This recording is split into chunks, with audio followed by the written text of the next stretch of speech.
Hi guys, I'm Shmee, hello and welcome back to the channel where you join me here in London where I've been only for a matter of minutes, but it is time to get straight back on the road, today with the Ford GT to head back over to Germany, today to the Nürburgring. I've never gone from London to the Nürburgring and managed to do a lap on the same day. That is the challenge for today. The GT has even never really gone on a full road trip. I know it went all the way around America, but I never took it from one place to another thanks to, well, a lack of luggage space and wanting to take a passenger. Today I've got some luggage, but I'm driving solo, no problems there. But before I go anywhere, we need to see if we've got any life back in the Ferrari GTC4Lusso, because, well, it did have a flat battery and we've been using something that might have helped save the day. A lot to do then, a long journey ahead, about 500 miles from London to the Eurotunnel to the Nürburgring to my home in Frankfurt, in the Ford GT with a lap of the ring on the way. Before approaching the problem that I've got here, to fit all of this luggage into the passenger seat of the GT, which does not exactly have the most spacious cabin in the world, this car is far from ideal for road tripping. The first thing to work out is what is going on with the Ferrari GTC4Lusso. Now, I just got back with the AMG GTR Pro, having been away for about 7 weeks. In that time, the switch had flipped, the fuse had gone, which meant that the battery conditioner hadn't been doing its thing, and this car was completely stone dead. There was no life out of it at all. Well, thanks to the guys at a nearby storage Windrush, they lent me this Ctek charger which can recondition the battery. As soon as we had it plugged in where it starts pulsing power back into it, the car started coming to life. Things like the alarm coming on, the interior lights, the headlights, and I'm hoping in a moment this might come back into life. The first tester of this is... and that's a very good start. So let me come round then. I'm going to try and turn this on. I have absolutely no idea what is going to happen. Obviously, we're hearing the normal sounds. The interior lights are on. I was a little bit worried about it, but this charger, well, it does kind of wonders. Ignition on, that's always good. Oh, we've got the radio, we'll turn that off for the moment. Obviously the engine bay is open at the moment. Braking attempted, that would be me. But let's give this a go. No way. I honestly did not expect that to come straight into life. That is brilliant. Perfect. Oh, that's a relief. I thought the car might be toast and that might need a new battery. I am very, very pleased that that has fired into life. This is a lifesaver. Those are the covers that go back on in here. Says back over there. Okay, that's good. Relax. I'm leaving this running as long as I possibly can, but I do need to get on the road in a moment. But loading up the GT hasn't been as much of a problem as I thought. The only thing still to go in is the new squad bag, which you can find in the Shmee 150 shop. But inside here, making sure that I can still see out, hasn't been too bad overall. Delicately doing this. Both cars have paint protection film, so no problems gently doing that. But inside here, I will be able to see just fine out of the door mirror, and all is good, except if I needed to take a passenger, because the storage back here, where I need to put the trickle charger in a moment, is monumentally small, as you might remember. Yeah, one bag with a few drying towels, that is it. Nothing else is going in there, well, plus the trickle charger. So I'll get this unplugged as well for the GT, just pull it out from the front, pop that away, and then I guess turn this off, hop on board, get this started and go. The Lusso is still running, but let's get this started up as well so I can drive it forward, take it off the tyre cushions for the moment. Now this car needs its legs stretched. It hasn't done much more driving since it came back from the USA because of this trip that I had planned in April. But let's bring it into life. There we go, sounds good. Okay, I need to get the center coming up, get the Lusso shut off, and then go. It is a beautiful sunny weekend morning here in London. Although the driving at 20 miles an hour is not the most exciting in the world, we will, however, head later on towards the Autobahns, which will be fun to get this car back there, as well as the Nürburgring. But between now and then are about 400 miles or so of driving to the Eurotunnel, across to France, Belgium, maybe the Netherlands, I'm not sure on my route today, and then into Germany. I'm coming out on a bit of a sightseeing tour here, over towards the city of London, which in a left-hand drive car that is very wide, that's a little bit uncomfortable as it gets a touch narrower, but this will be much more home. Oh, that's nice, 488 GTB going the other way. And I've just realised that for the first time actually, the 3 left-hand drive Shmeemobiles will all be in left-hand drive Germany. The Ford GT, the SLS Black Series, and the BMW M8. They'll all be in Germany, and all the right-hand drive cars are in the UK. That's not normally the case. I normally have things all over the shop. Anyway, it's about, what, an hour and a half? Nice, empty, no traffic drive down towards the Eurotunnel train, then a crossing, and then over to the continent. As hoped, this has been a very uneventful journey, but arriving now at the Eurotunnel, it is looking incredibly busy, which isn't going to bode well for getting a quick train. I do have the Flexi Plus, so I can board the first one, but there might be a queue at border control, passport check, that kind of thing, and if so, that might add some pressure to get to Touristenfahrten at the Nurburgring before it closes for the day. Now, I don't really know. It's going to be quite a fine line, so stick with me here, and we'll see when I get through to the continent and ultimately to the Nürburgring. Here we go then, back aboard a Eurotunnel train. We've actually just gone underneath the tunnel, so we're under the English Channel at the moment, heading towards France. Now this one arrives on the French side at 10 minutes past 1. The Nürburgring opens at 6 until 7 today, which means I have got 4 hours and 50 minutes to get there for the start of the session. It takes 5 hours and 10, but this car, as you might remember, has a little problem with consuming a lot of fuel and having a very tiny tank. So I'm probably going to have to do about 3 fuel stops because I need to go onto the ring with a full tank, or that's trouble. Let's see if I'm going to be able to do this. I think the chances are decent, but I'm not sure. So far, all very plain sailing, and now going into the third country of the day, from England to France, and now into Belgium. So it will be a very gentle cruise, in fact, completely just cruise control, basically the entire way across Belgium today. And then I think, at the moment, that's the Android Auto connecting, letting me know I've got a message. At the moment, I should get there ahead of time. It looks like this is going to work out. What do I always say about driving through Belgium? It is either raining or traffic or both. Today it is lovely weather, but unfortunately we do have quite a traffic jam. I've got an RS3 just in front of me right now. Very nice. Yes, this is definitely making me a little bit anxious. Phone camera out the window. A little bit anxious about whether things are going to work out today or not.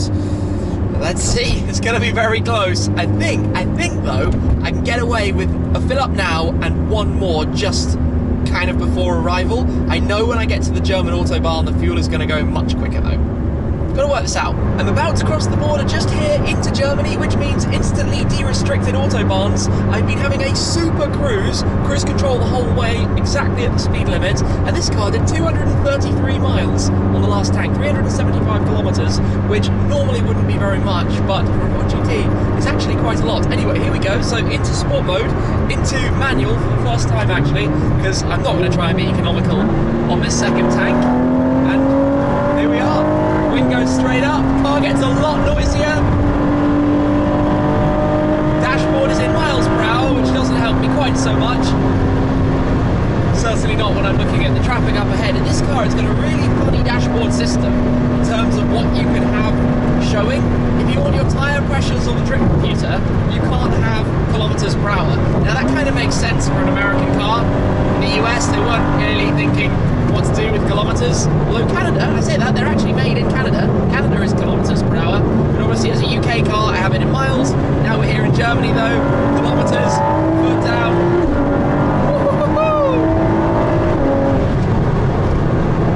Okay, I need to get into the swing of things a little bit. I'm not just going to go foot flat from the very beginning. I mean, 225 odd kilometers per hour, that is plenty fast. And when you're in a car with so much downforce, it feels so planted.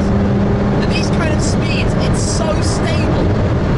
It's 240 kilometers an hour, yes, it's really noisy, but it's so planted to the tarmac.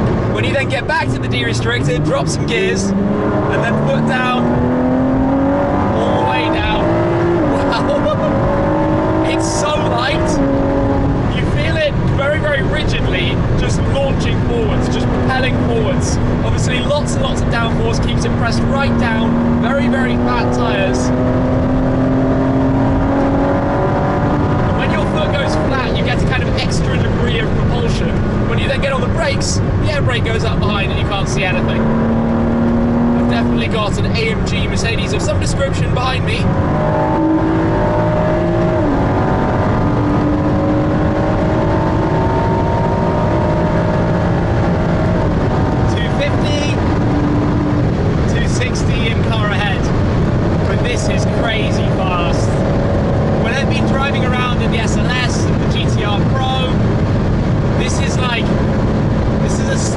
in terms of shove in the back. And it goes sailing through, or is it GLC 63 Coupe? Thumbs up. I enjoyed driving one of those when I got behind the wheel. Drives really well for obviously such a raised up platform. Arrived here at Apex, where I was not very long ago, and parked alongside the Team Orange Murcielago SV, which I remember taking part in the Gumball 3000 in 2012 from New York to Los Angeles. That was my first rally, but also back with the man, Misha. How you doing? Good, how are you? I'm very good. This was a good drive, and I'm itching to go out on the track because I'm here on time. Yeah, me too. I mean, how long has it been ago that we went out together for a lap? Too long, exactly. That's the answer. So yes, too long is the answer. And now we do it in the Ford GT. Remind me, did you come in this before? I'm sure we did. Yes, definitely. Around the time when the Senna was here as well. Yes. Well, in a second, the ring will be open, and we will go for a drive on Touristenfahrten. But first, some weight reduction. Yes, we do. Yes. Yeah. Weight reduction and passenger space assistance. We'll take all of this out of the car, and then it will be time to go. It is incredibly busy today. We've been in a bit of a queue down towards the entrance of Touristenfahrten, but looking forward to getting out in a moment. Touristenfahrten, tourist drives, public road rules, overtaking on the left, some sections you need to slow down, usual road rules apply on the Nürburgring Nordschleife. I'm a little bit nervous. Why? Because this is the Ford GT. It's not going to be like taking the GTR Pro around. When I went out the AMG GT3, I did some pretty quick laps, if I say so myself. This might be slightly more docile. Maybe we'll get full throttle on it for sure at some points. But right, carefully does this with the window down. You know what usually happens when people say oh, it's going to be an easy lap, and then they end up sending it. Full on, yeah. I know. I'll do my best to not go too crazy. Thank you. Dankeschön. Okay. Your German is getting well. Do you know what I haven't done though, just that we need to do quickly? What? Park, track mode, confirm, drop the car, go. Just like that. I've got that down. Quite a quick process. ESC into track performance. We are in manual. No, we're not yet in manual. Now we're in manual. When you put it back into track mode, you have to do manual again. Such a complicated car for just a lap. Yeah, but you know the suspension's really clever, so it's worth it. Okay. Right. Let's get ready and go!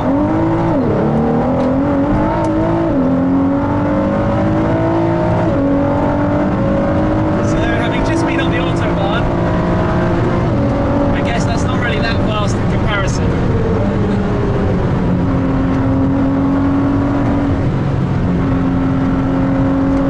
This car is really quick.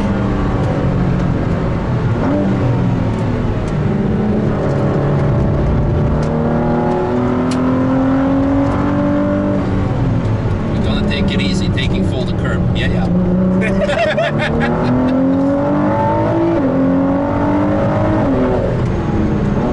Did you have the Krapovic exhaust last year when we went out? Nope, that was fitted when it was in the USA, so... love it so much more. I mean, you have been around here in a Ford GT. Yes. A particularly special Ford GT. Yes. With manual controls. But That was also really cool. That one had Hennessy exhaust or something. It was also some aftermarket one. Well, this is the factory exhaust. This is the US spec, the Krapovic Sports titanium exhaust. We should have a nice picture of us going over the curb.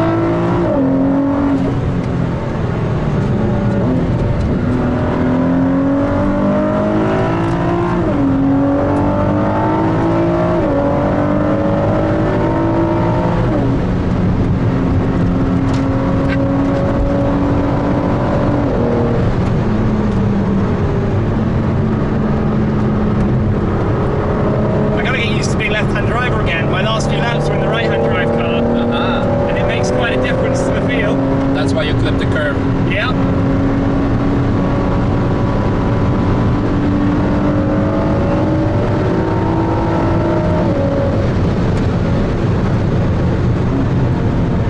This is the corner that, having gone round in the GT3 cars and experienced what they can do, there's always a little temptation to try and copy, but then it's like, no, can't do that. We'll take it a little bit more easily. I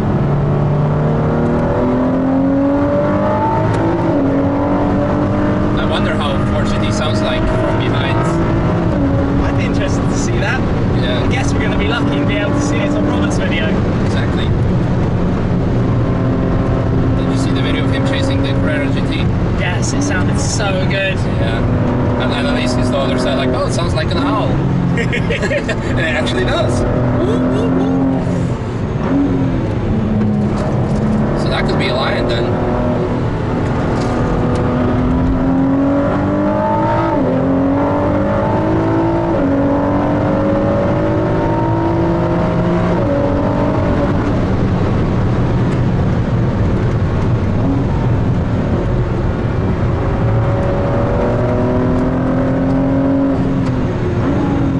Because it doesn't necessarily feel crazy fast until you come up to other people.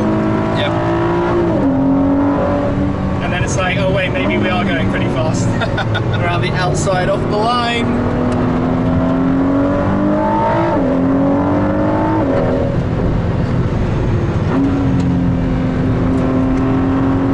This is one of Robert's driving fast cars slow. That's a quite enjoyable lap, I must say. It's fast enough for me. Yeah, definitely.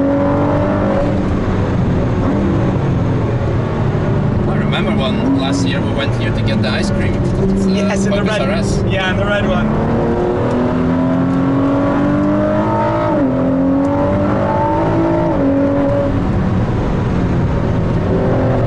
Overall, I must say I enjoy seeing the progress. Like, when was our first lap together? 6 years ago or something? Something like that. When you knew nothing about the track, and now I'm just sitting and yeah, I don't have to say anything. You just know what to do. I know where the brake points are. I know which way the track goes. Have to be said, the lane etiquette today is fantastic. Yeah, People are being really, really good. exactly. And we're having a fast, enjoyable, safe lap. That's very important. We're gonna have a nice carousel picture. Oh, bit of a scrape there. And again. Track mode problems. It's a souvenir. That's how I look at it. Nice. I guess now nobody will be able to give you that time for like, oh, you're having garage queens. Yes. Nope.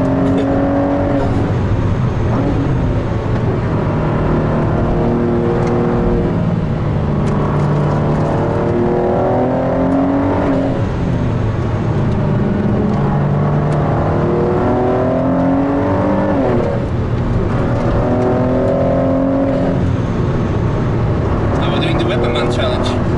What's the challenge? To take both curves? No, just the full curb.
driver etiquette was like such a high level today. Yes. Everyone was moving out of the way, and it shows that TF shouldn't. It's not dangerous or scary.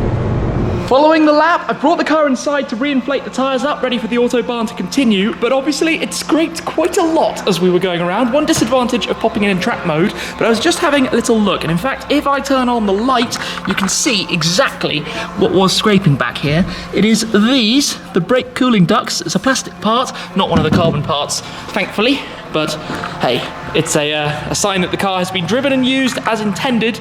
And doing another lap of the Nürburgring. Unfortunately, not enough time to go out for a second one. We did a quick run with Misha in his ring tractor as well over on his channel. I think that was probably GT2RS MR, Pista as well. Video from Robert's Pista over on his channel too. But yes, special to be in the GT. I know it wasn't fastest lap. I know it wasn't crazy, but considering the value and how special it is and how long a day I've had, it's not worth taking chances with these things. You have to be safe, sensible, and have a good time, which we did. Right, we're going to have a bite to eat here before continuing back on to Frankfurt with the car later on. A little bit later on, after a bite to eat, and now time to get back on the Autobahns to continue the drive. This has been a very, very long day, the last hour and a half or 2 hours or so to get back now. The car with the tyres reinflated, in fact, overinflated up to the pressures that are recommended if you're driving at high speed, although I think it's going to be a bit of a cruise now on towards Frankfurt, especially given, of course, night is falling. But let's continue, let's get this back towards home. It is, of course, very dark here, but gosh, I tell you what, one thing that doesn't work so well with this car is that the shift lights are so bright. But when you're up towards the top end of the rev range, we're going 260 kilometers an hour, you can't really see very much. I do remember that from my previous Autobahn experience with this car. It's actually fascinating. There are so many UK registrations on the road at the moment. Obviously, everybody making a break to go on a holiday somewhere. We've got lots of foreign plates actually. Belgians, Dutch, there's another UK plate just up ahead. The other thing about this car is it's so stable that you do not realise how fast you're going.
If I said that I was exhausted, that would very much be an understatement. I left London with the GT about 15 hours ago. Since then, driven all the way through to the Nürburgring, managed to squeeze in the lap. How cool is that actually, to go from London to the Nürburgring in Germany and do a lap on the same day, and then now the evening drive here to Frankfurt. And I realised just a moment ago that now all of the Schmiemobiles, apart from the Senna and the GT8, have actually been here to the garage. Not that I'm going to have this space for much longer, of course moving, as I've mentioned a few times, but this car, this has been the first time I've done a drive like this. I still need to unload all of the luggage out of it, but it is actually quite comfortable for a long distance drive, and it is so stable at speed on the Autobahn, and because it's not massively loud, it's also not that tiring. Sometimes in a car that's really loud, like, to be fair, the SLS Black Series, it does get quite drony, and the gearing of that car as well is quite short, so it makes it a little bit less comfortable to drive it. This has a 7th gear that's brilliant for driving at 200 kilometers an hour plus. Obviously today almost 300, and I would be very interested to see the top speed of this. I think of all of my cars, either this or the Senna claim the top speed. It must be like 215 miles per hour or something, which is, off the top of my head, about 340 kilometers an hour or something crazy like that. Maybe there'll be an opportunity to do a VMAX run with the Ford GT at some point. Today though, it's great to have the car out on the road. Obviously not the trip that I had planned back in April, but now out and about for a few more really awesome things, starting quite early tomorrow. And considering tomorrow starts in about 3 minutes and I've got a bit of work to do before I go to bed, I better make the most of the short rest that I'm going to get before something epic follows right on the heels of this. For today though, what an epic one with the GT. What an adventure. Yeah, good times. You can tell I'm tired. I'm going to wrap it up there. Thank you very much for watching. As always, guys, I appreciate your support an awful lot. And I'll see you again very soon. Cheers.